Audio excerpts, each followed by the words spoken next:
ఒక్కసారి చూడండి సార్ ఎంత ముచ్చటగా ఉన్నారో. ఆదాల ప్రభాకర్ రెడ్డి గారు ఒక పక్క, ఆన విజయ్ కుమార్ రెడ్డి ఒక పక్క, కామాక్షి గారు వారి గజమాలేసి ఎంత ముచ్చటగా ఉన్నారో చూడండి సార్. ఎంత ముచ్చట ఉన్నారో చూడండి. ఏమ్మా పెంచలే గారిని చంపింది ఏ పార్టీ వాళ్ళమ్మా? పెంచలే గారిని చంపింది ఏ పార్టీ నాయనా? కామాక్షి ఏ పార్టీ నాయనా? జేమ్స్ ఏ పార్టీ నాయనా? ఏ పార్టీ నాయనా?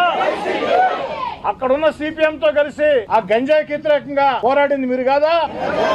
అన్ని రకాల మీకు ఎమ్మెల్యేగా మద్దతు ఇచ్చానో లేదా? అర్థమైందా సార్ మీకే? మొత్తం ఆర్డిటి కాలనీ వాసులమ్మ, దయచేసి మీడియా మిత్రులారా ఆర్డిటి కాలనీ వాసుల్ని మీరందరూ కూడా తీసుకోండి. ఆడ 3 పార్టీలు ఉన్నాయి. 1 Telugu Desam party, 2 CPM party, 3 YSR Congress party. YSR Congress party అంటే ఈ గంజాయి బేచే.